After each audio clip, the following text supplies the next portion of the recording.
Bismillahirrahmanirrahim. Assalamualaikum warahmatullahi wabarakatuh. Alhamdulillah nahmaduhu wa nasta'inuhu wa nastaghfiruh wa na'udzu billahi min shururi anfusina wa sayyiati a'malina. May yahdihillahu fala mudilla lahu wa may yudlil fala hadiya lahu. Asyhadu an la ilaha illallah wahdahu la syarika lah wa asyhadu anna Muhammadan abduhu wa rasuluhu wa safiyuhu min khalqihi wa khaliluhu Muhammadin sallallahu alaihi wasallam wa ala alihi wa sahbihi al-kiram. Yaqul Rabbuna jalla jalaluhu fi muhkami tanzilih, ya ayyuhalladzina amanu taqullaha haqqa tuqatih wa la tamutunna illa wa antum muslimun. Kaum muslimin dan muslimat sidang jamaah salat maghrib yang diberkahi oleh Allah Subhanahu wa taala. Pujian kita kembali kita hantarkan keharibaan Allah Subhanahu wa taala yang malam ini Allah masih memberikan kita kesempatan bertafaqquh fid din. Kita perdalami kembali ilmu agama kita. Baginda Rasul sallallahu alaihi wasallam mengatakan, "May yuridillahu bihi khairan yufaqihuhu fid din." Siapa yang Allah inginkan kebaikan untuknya, maka Allah berikan dia kesempatan untuk memperdalami agamanya. Kaum muslimin sidang jamaah yang berbahagia, baginda Rasul sallallahu alaihi wasallam tidak pernah mengetahui satupun kebaikan kecuali baginda Rasul sallallahu alaihi wasallam sudah menunjukkan kepada kita arah kepada kebaikan tersebut. Begitu juga baginda Rasul sallallahu alaihi wasallam tidak mengetahui satupun keburukan kecuali baginda Rasul sudah mengarahkan kita, mewanti-wantikan kita akan keburukan tersebut. Ini kaum muslimin rahimani wa rahimakumullah, apapun dakwaan kalau kita dakwakan pembahasan ini tidak pernah disentuh oleh baginda Rasul, tidak ada bukti dan dalil dari baginda Rasul, ini sesuatu yang pastinya sangat keliru. Ini sidang jamaah yang berbahagia. Barangkali pertanyaan yang kita mulai, dan ini sebenarnya pertanyaan yang ditanyakan kepada saya. Selesai pertemuan yang lalu ada yang bertanya, perlukah berbicara tentang asma dan sifat Allah? Ini ada perlu ataupun tidak kita belajar hal yang berkaitan dengan nama dan sifat Allah? Saya mengomentari, menjawabnya mengatakan perlu tidaknya perlu itu kita perhatikan dari penting tidak kita beriman. Wajib tidak kita mengimani apa yang disebutkan oleh Allah. Wajib kita mengimani apa yang disampaikan oleh Allah. Wajib kita mengimani apa yang disampaikan oleh baginda Rasul. Tentunya asma dan sifat Allah itu termasuk yang sangat gamblang dan sangat banyak sekali diulang-ulang dalam Al-Quran dan diulang-ulang oleh baginda Rasul sallallahu alaihi wasallam. Muncul pertanyaan dari beliau yang kedua, bukankah pembagian tauhid yang tiga itu bid'ah yang dilakukan oleh Ibnu Taimiyah? Ini yang jadi pembahasan sebenarnya yang kita bicarakan tentang sosok Ibnu Taimiyah dan akidahnya. Kenapa hari ini Ibnu Taimiyah itu seolah-olah dipisahkan dari satu gerombolan ataupun dari satu kaum yang punya akidah yang sama dengan beliau? Kenapa hari ini lafaz musyabbihah itu dinisbahkan kepada beliau, kepada Muhammad bin Abdul Wahhab, dan kenapa tidak dinisbahkan kepada Ahmad ibn Hanbal? Barangkali kalau targetnya Ahmad ibn Hanbal ini kurang laku di pasaran. Kalau targetnya Imam Syafi'i ini tidak akan pernah laku di pasaran. Kalau targetnya bahkan sampai kepada baginda Rasul, pastinya ini akan tertolak.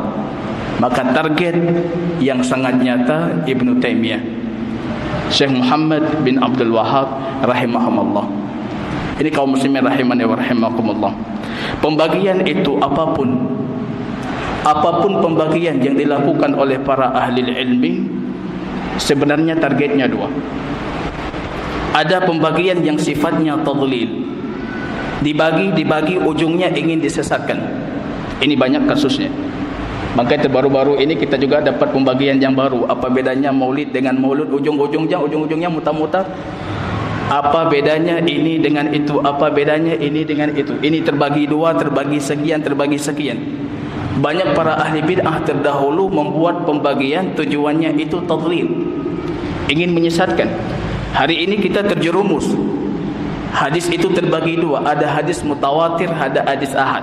Ujung-ujungnya hadis ahad yang sahih tidak bisa diterima. Yang boleh diamalkan dalam akidah itu cuma hadis mutawatir. Ini targetnya tadlil. Ada pembagian yang dilakukan oleh para ulama, itu tujuannya tashil wa taysir, hanya sebatas untuk mempermudahkan.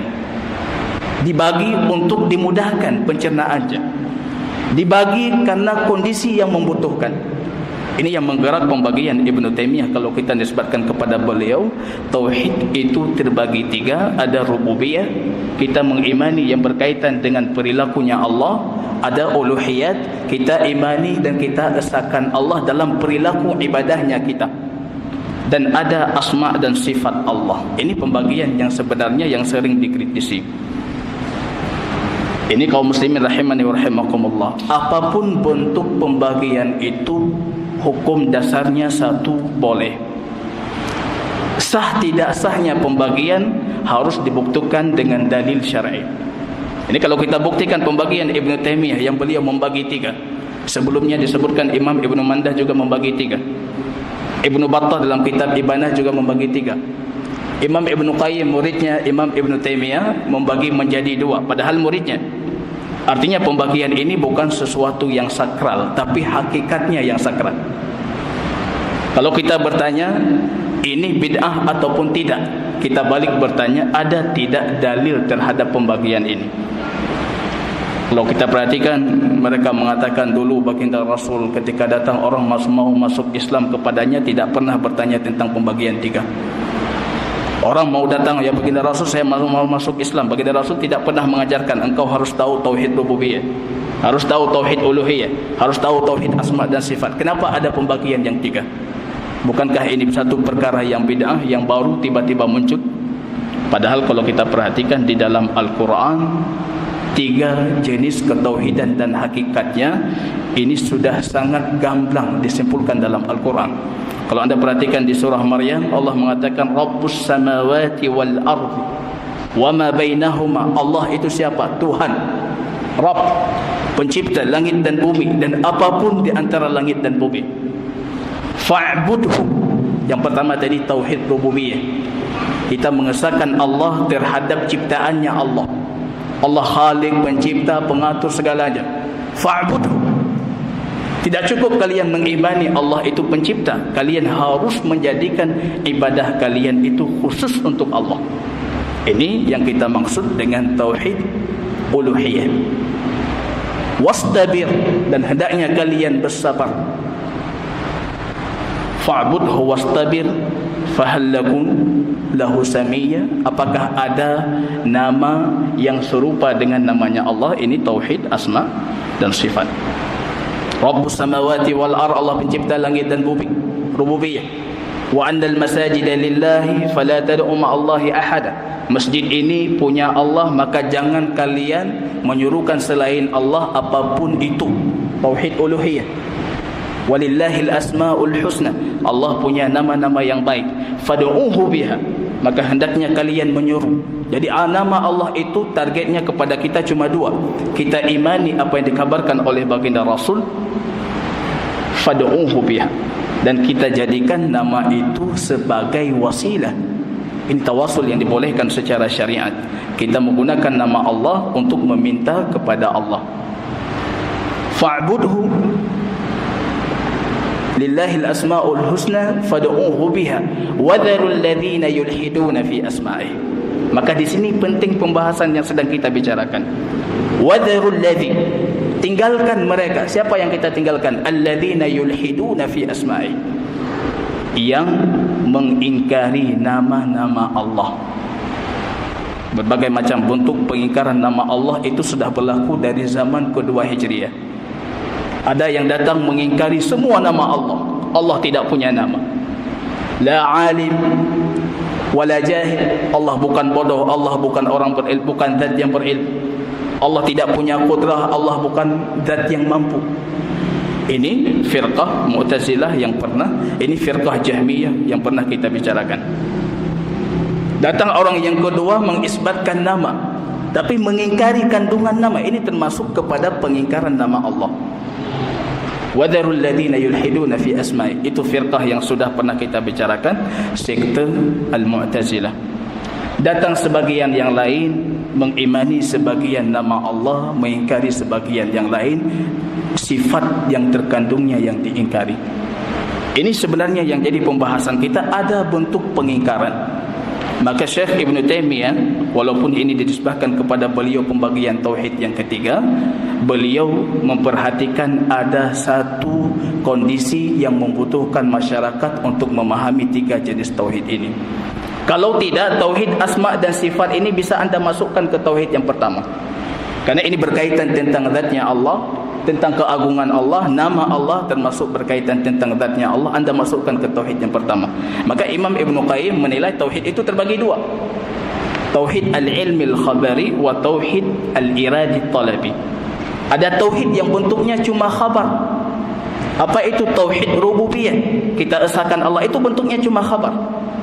Ada tauhid yang bentuknya pengamalan, talab, permohonan, permintaan Allah kepada kita untuk kita lakukan, dan kita lakukan dengan iradah, iradi. Itu tauhid al-uluhiyah.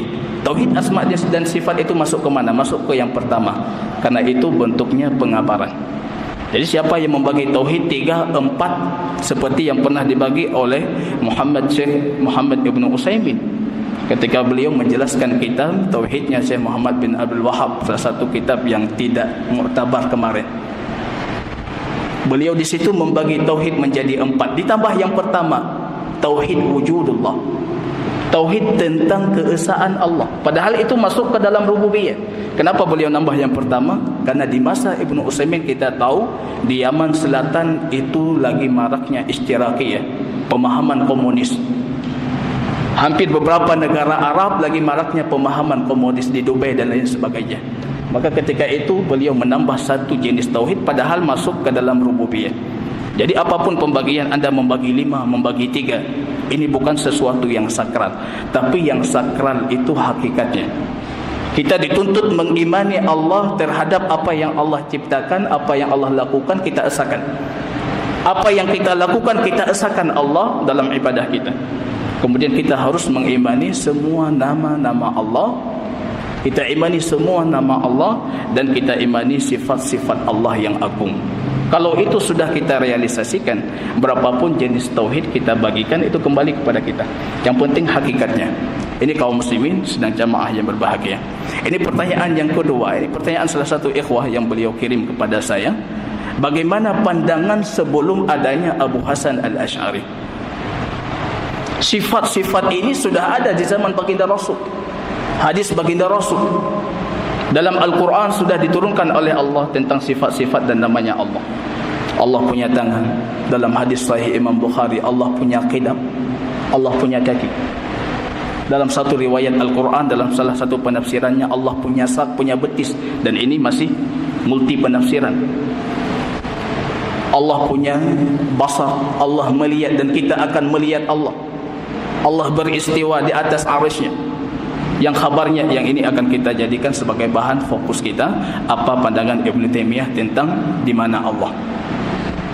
Allah beristiwa di mana Allah? Itu semuanya sudah ada dalil syar'iyyah yang tidak bisa kita pungkiri. Yang jadi pertanyaannya, bagaimana pandangan generasi imam-imam awal umat ini? Ataupun kalau kita singkat, kita mengatakan para a'immatus salaf, terhadap pembahasan asma dan sifat ini. Abu Hanifah ditanyakan tentang Allah turun. Beliau mengatakan yanzilu hakikatan bila kaif. Allah turun sesuai dengan hakikatnya, bila kaif, tanpa ada permisalan, tanpa ada kaifiat yang kita ketahui. Suatu ketika Musa ibn Nasr, salah satu muridnya Abu Muhammad Sufyan ibn Uyainah, beliau datang ke Sufyan ibn Uyainah bertanya, "Ya Aba Muhammad, urid as'aluka soalan, aku mau bertanya kepadamu tentang satu pembahasan." Sufyan ibn Uyainah entah kenapa waktu itu beliau mengatakan, "La tas'alni syai'an." Jangan tanya kepadaku apapun itu. Barangkali beliau menyadari di masa beliau itu sudah muncul fitnah-fitnah terhadap sifat dan asma'nya Allah. Maka beliau tidak mau murid-muridnya itu masuk menjauh tentang pembahasan asma' dan sifatnya Allah. Maka beliau mengatakan, "La tas'aluni syai'an." Laula as'aluka faman as'al. Kalau bukan engkau yang aku tanyakan, maka siapa yang akan bisa aku tanyakan? Beliau mengatakan fas'al, maka hendaknya engkau bertanya. Ma taqulu fima warada an Rasulillah. Apa pendapatmu tentang hadis-hadis yang dibawakan oleh baginda Rasul tentang Allah beristiwa di atas arsy, tentang Allah turun, tentang Allah punya tangan yang sifatnya hakikat bukan majaz, tentang sifat-sifat lainnya. Beliau mengatakan amirruha kama ja'at. Amirruha kama ja'at. Kalau kita ikuti lafaz ini hampir lebih 20 para a'immatus salaf yang mengatakan ketika ditanyakan tentang sifat amirruha kama ja'at. Jadi lafaz ini sebenarnya kuncinya. Apa maksud dari lafaz amirruha kama ja'at? Yang Asy'ariyah mendefinisikan sesuai dengan kehendak mereka. Yang Hanabilah yang kita maksud di sini para ahli hadis mendefinisikan amirruha kama ja'at sesuai kehendak mereka. Yang hari ini di broadcast di media sosial tentang pemaknaan amirruha kama ja'at. Ini yang salah satu dikirim ke saya, amirruha kama ja'at. Apa makna amirruha kama ja'at? Bantahan dari salah satu terhadap salah satu ustaz salafi ataupun ustaz sunnah tentang pemaknaan amirruha kama ja'at. Sebenarnya kalau kita teliti lebih lanjut, inilah kuncinya. Amirruha kama ja'at ditanyakan Imam Malik tentang sifat Allah, beliau mengatakan amirruha kama ja'at. Ditanyakan Imam Ahmad amirruha kama ja'at. Sufyan Ats-Tsauri amirruha kama ja'at. Sufyan Ibn Uyainah amirruha kama ja'at. Imam Auza'i amirruha kama ja'at. Datang generasi setelahnya mengikuti mereka, menukilkan dari mereka juga amirruha kama ja'at.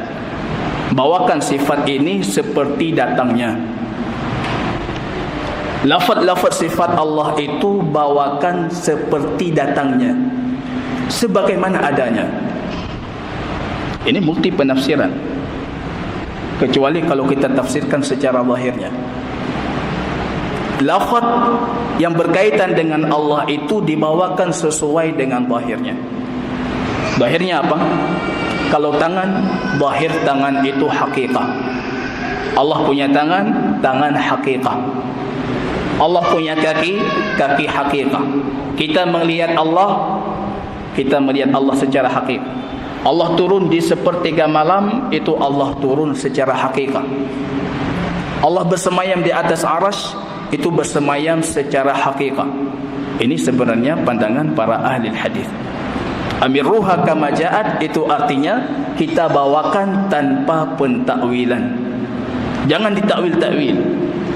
Apa yang ada itulah maknanya. Maka sebagian Imam Ahmad pernah mengatakan faqira'atuhu tafsiruhu. Bacaannya itulah tafsirnya.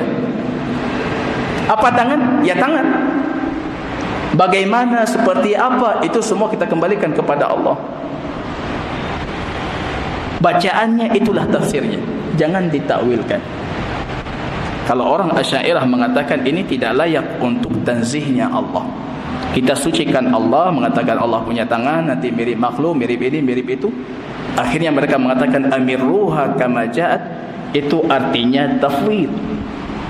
Maka mereka mengatakan madhab tafwid itu madhab salaf.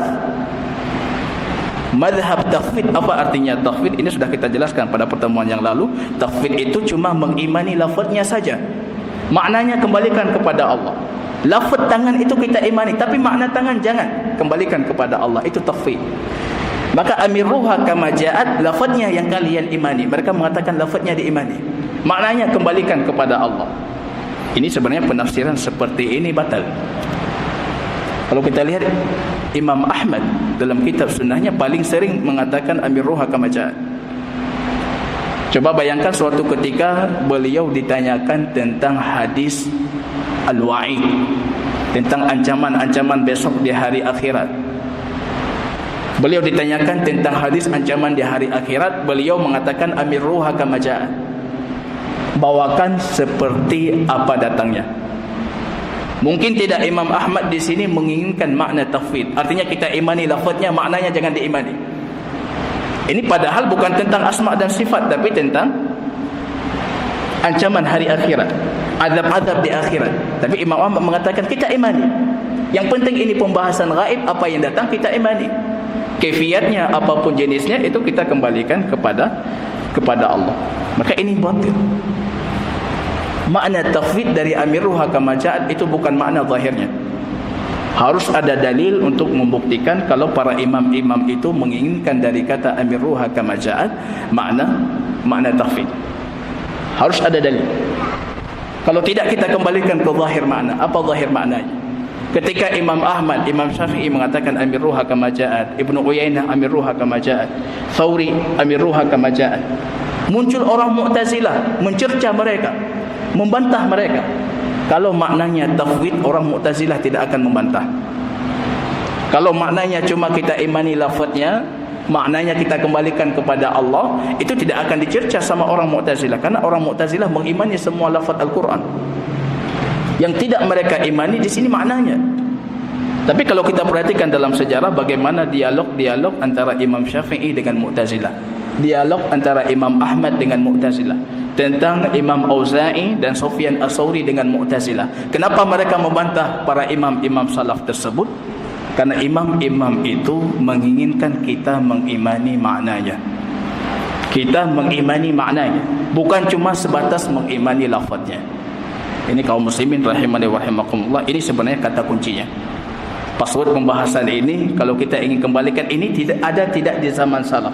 Apa sebenarnya makna amiruha kama ja'at?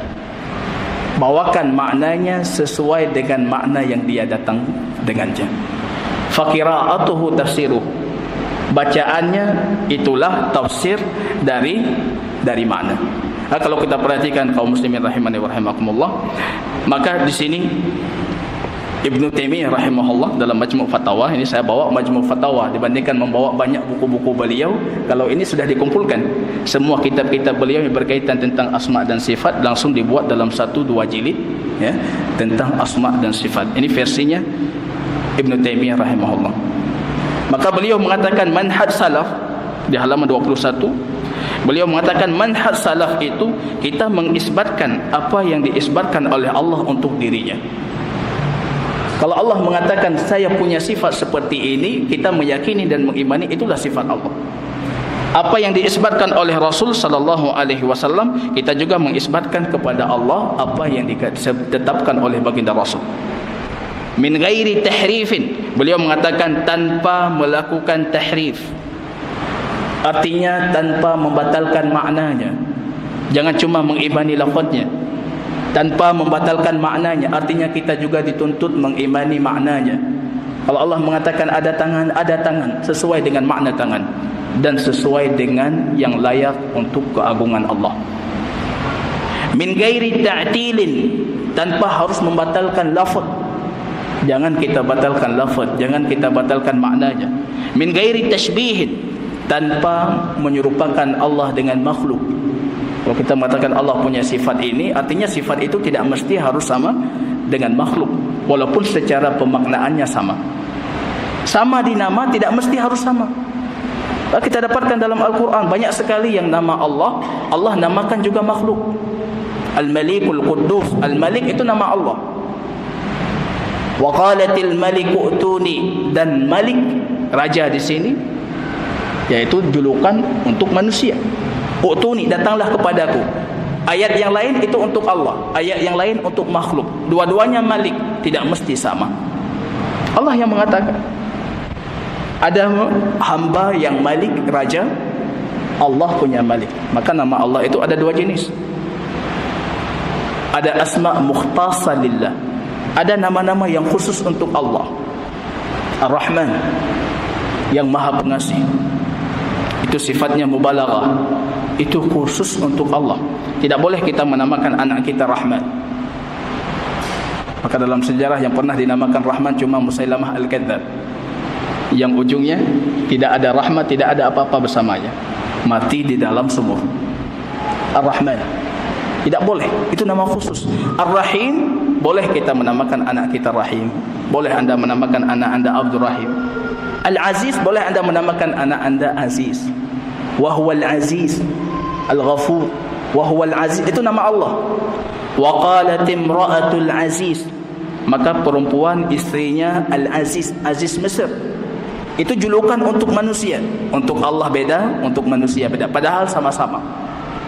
Turiduna aradad dunya, kalian menginginkan iradah kehidupan duniawi, wallahu yuridul akhir, sedangkan Allah menginginkan akhirat. Sama-sama iradah, tapi iradahnya tidak akan pernah sama. Namanya boleh sama, sifat umumnya boleh sama, makna umumnya sama.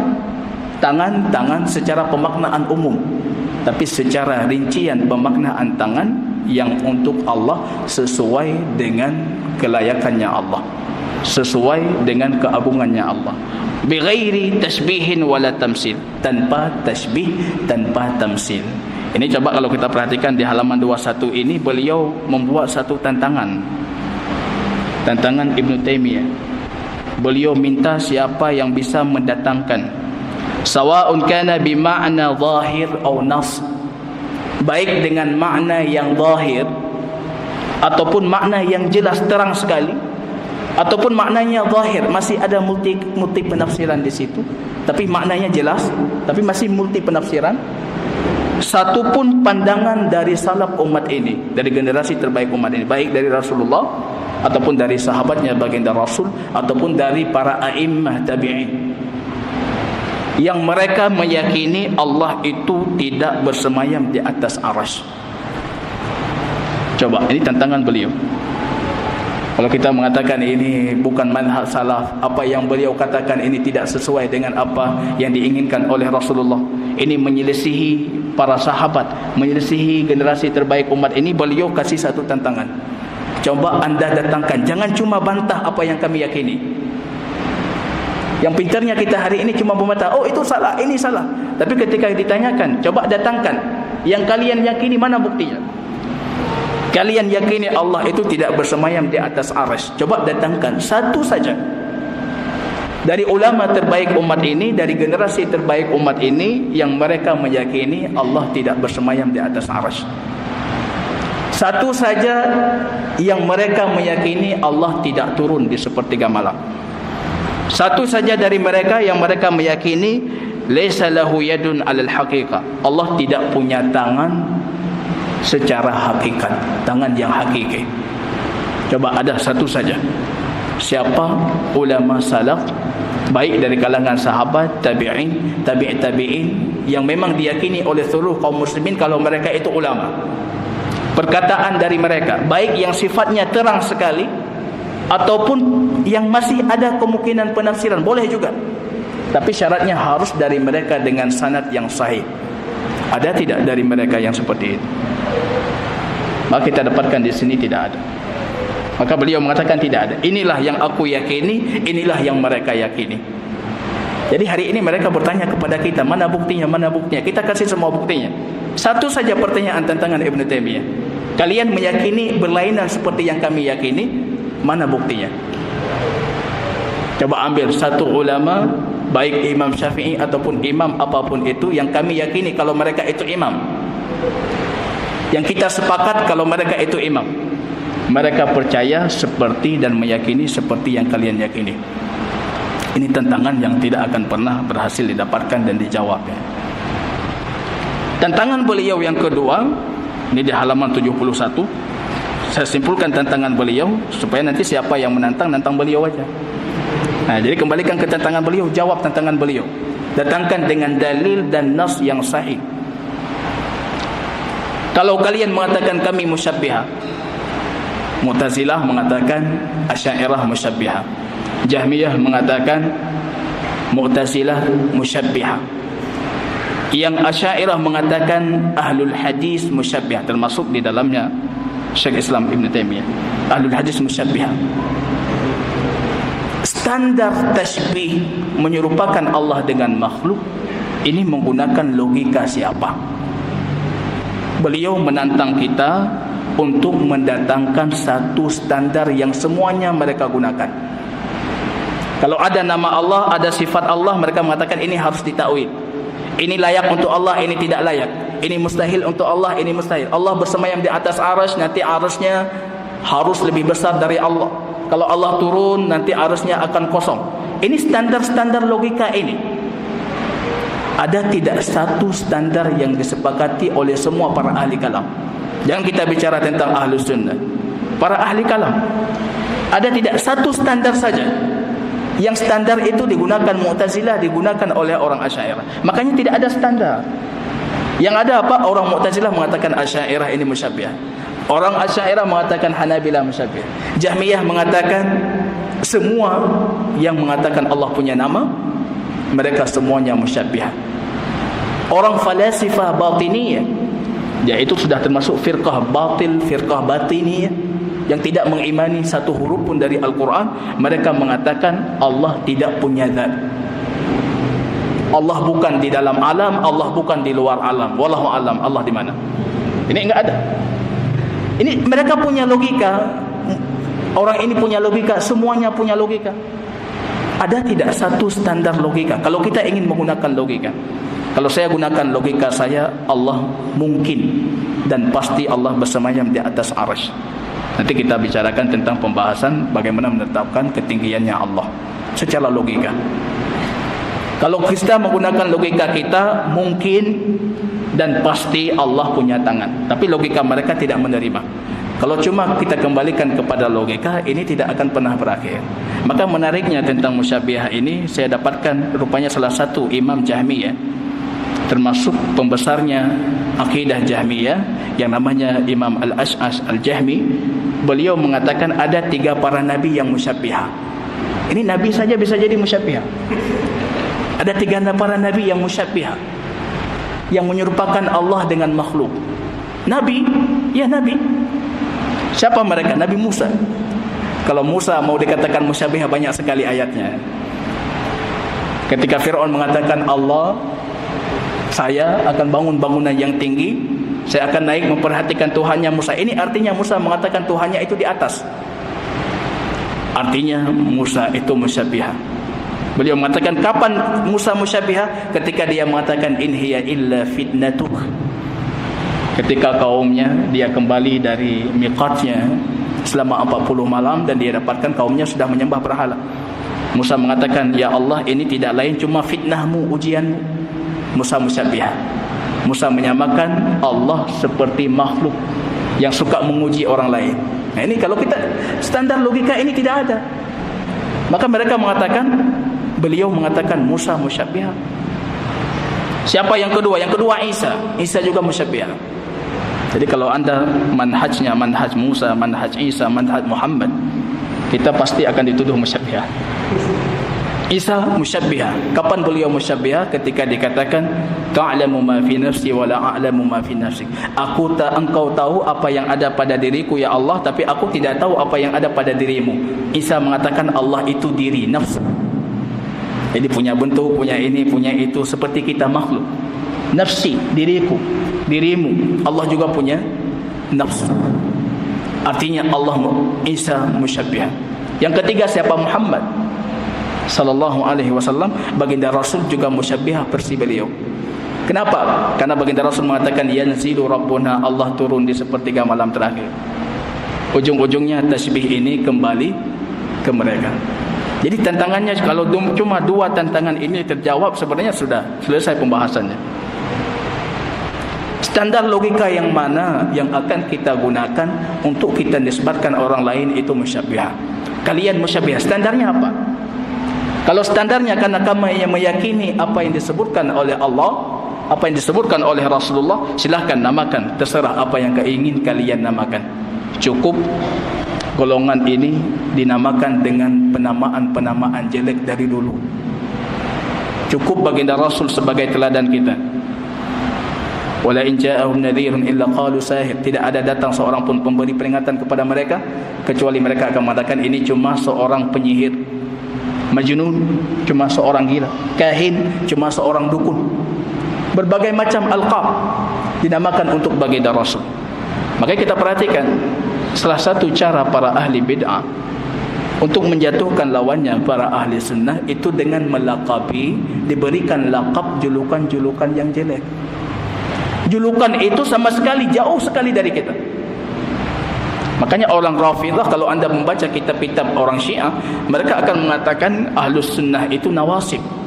yansibuna al-adawah li Ali, orang yang membenci Ali, padahal kita orang yang paling mencintai Ali. Kita mencintai Fatimah sehingga kita tidak pernah berdusta untuk Ali dan untuk Fatimah.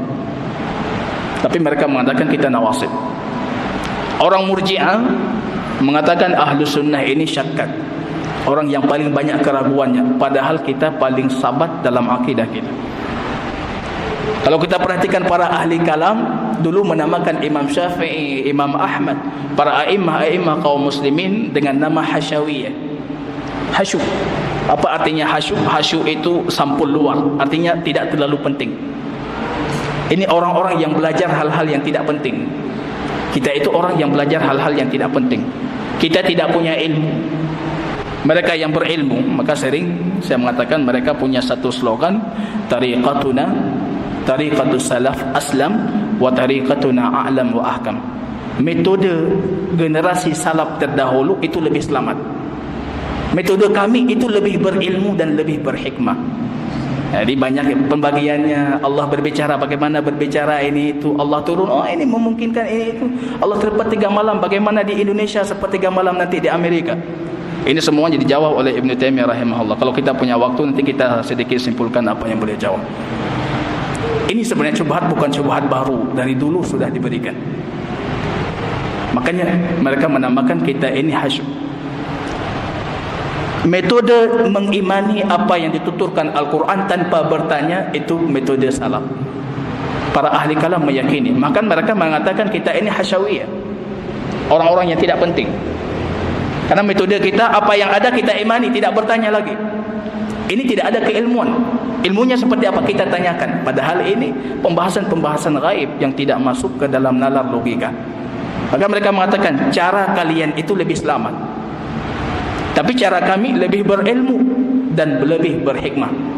Kalau kita balikkan, pastinya tidak selamat. Ini lebih berilmu, lebih berhikmah, tapi tidak selamat. Ini artinya sama saja. Mending selamat. Yang selamat pasti berilmu dan pasti berhikmah.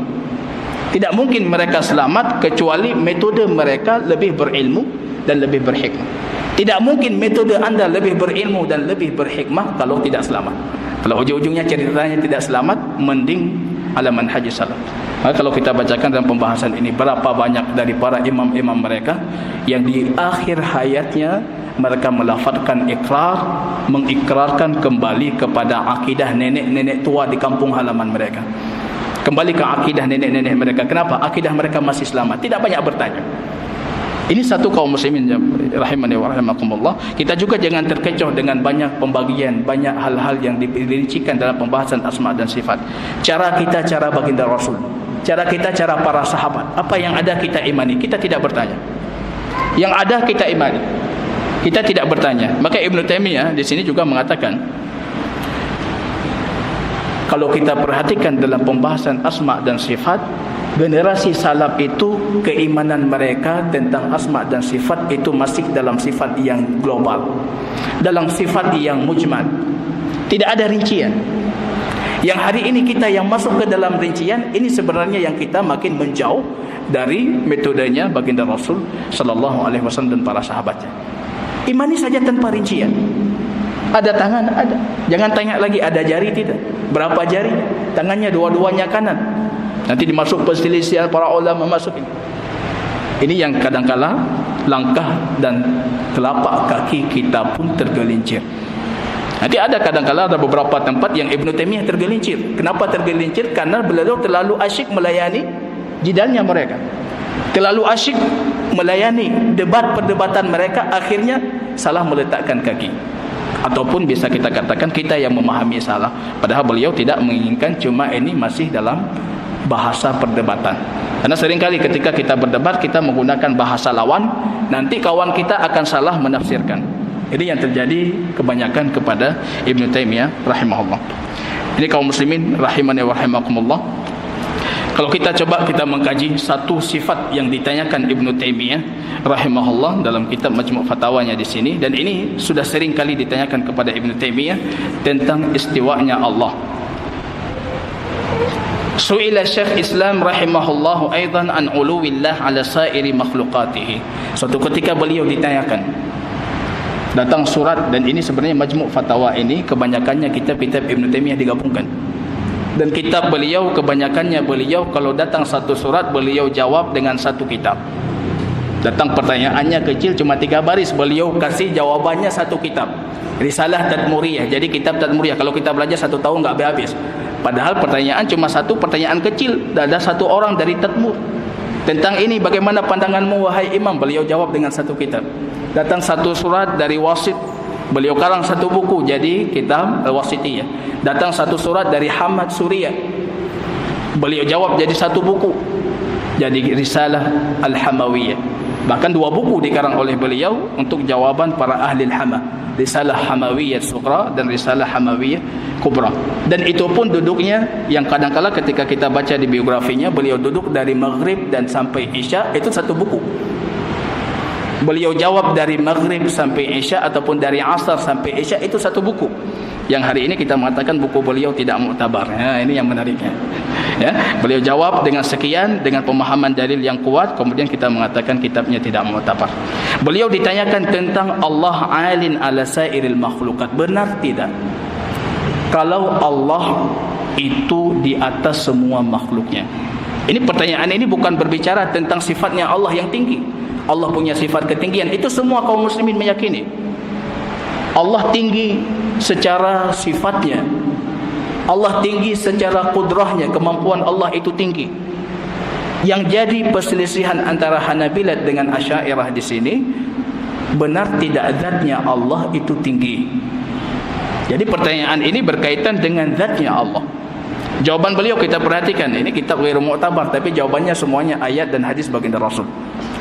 Beliau mengatakan qauluhu ta'ala falladhi yadullu alaihi minhal kitab. Kalau kita bacakan Al-Quran, inilah ayat-ayat Al-Quran yang bercerita di mana Allah, tentang ketinggiannya Allah. Ilaihi yas'udul kalimut thayyib wal 'amalu salih yarfa'u. Jadi semuanya naik kepada Allah. Ucapan-ucapan yang baik, perbuatan-perbuatan yang saleh, itu semua naik kepada Allah. Kalau Allah di bawah, kenapa naik ke atas? Kalau Allah di bawah, kenapa naik ke atas? Ini secara tidak langsung boleh mengatakan ketika amal kita naik ke atas, ini pertanda kalau Allah itu di atas, di tempat yang tinggi. Cukup logika sehat Anda mengatakan Allah itu tidak layak kecuali arah yang terbaik, kecuali tempat yang terbaik. Kalau saya katakan di depan, di belakang, di bawah, fal'iyadu billah, tidak ada arah dan tempat yang terbaik untuk Allah kecuali di atas. Logika sehat. Maka kalau Anda datang membawa, maka Ibn Taimiyah di sini mengatakan akabir asy-Syafi'iyah, para pembesar-pembesar a'immah dari kalangan Syafi'iyah, mereka semua mengatakan untuk mengatakan Allah di atas kita punya 1000 dalil. 1000 dalil. Sebagian mereka mengatakan 300 dalilin. Sebagian mereka mengatakan 300 dalil. 300 dalil. Ibnu Qayyim mengatakan 1000 dalil. Anda mau dalil apa? Dari Al-Quran ratusan, dari hadis baginda Rasul ratusan, dari pandangan-pandangan salaf luar biasa banyaknya. Secara akal yang sehat, secara akal tidak ada tempat yang layak kecuali ketinggian untuk Allah. Kemudian secara fitrah, tidak bisa kita nafikan fitrah. Kalau berdoa pastinya ke atas, berdoa ke atas, tidak pernah kemana-mana, tidak pernah ke arah yang kita suka, pasti ke atas. Fitrah. Kalau mereka mengatakan itu kiblatnya doa, mana dalilnya? Kita salat kiblatnya Ka'bah, ada dalil. Fawalli wujuhakum qibalal Masjidil Haram. Arah kalian ke Masjidil Haram ketika salat. Doa salat itu doa. Kenapa tidak kita arahkan ke Masjidil Haram? Tapi kenapa harus kita arahkan ke atas? Butuh dalil. Tidak ada dalil. Jadi itu bukan kiblatnya doa.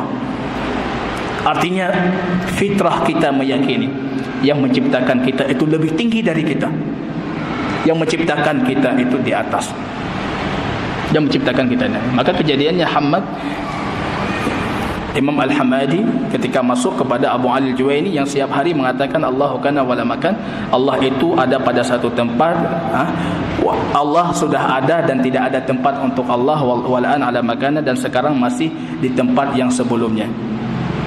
Setiap hari itu yang didoktrin. Masuk majlis itu diingatkan, masuk majlis itu yang diingatkan. Pertanyaan Hamadani simpul. Beliau sudah sedikit menggurutu, tiap hari itu terus diulangi. Allah tidak punya tempat, Allah tidak punya tempat. Wahai imam, itu Imam Abdul Malik Al-Juwaini, Imam Al-Haramain, Imam Haramain yang dikenal sebagai Imam Mekah dan Madinah. Salah satu imam terbesarnya Asy'ariyah. Beliau bertanya, "Da'ni an hadhihi." Cukup kami tiap hari itu doktrinnya cukup. Wa mad-darura narfa' aydiyana ila as-sama' fi du'a. Apa yang jadi kebutuhan kita? Kenapa ketika kita berdoa kita angkat tangan ke atas? Ini Allah tidak ada tempat, Allah tidak ada tempat. Tapi ketika berdoa kepada Allah pasti ke atas. Abu Ma'al Al-Juwaini langsung memukul kepalanya. Hayyarani Hamadani hayyarani. Ini Hamadani sudah membuat aku bingung. Bingung karena menyelisihi fitrah.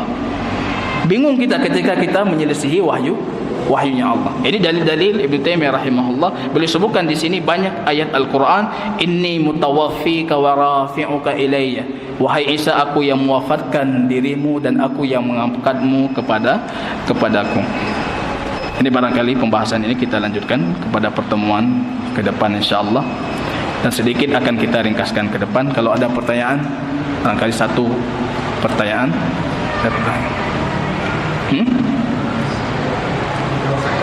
Sudah adzan enggak? Oh, kita cukupkan. Subhanakallahumma bihamdika asyhadu an la ilaha illa anta astaghfiruka wa atubu ilaik. Assalamualaikum warahmatullahi wabarakatuh.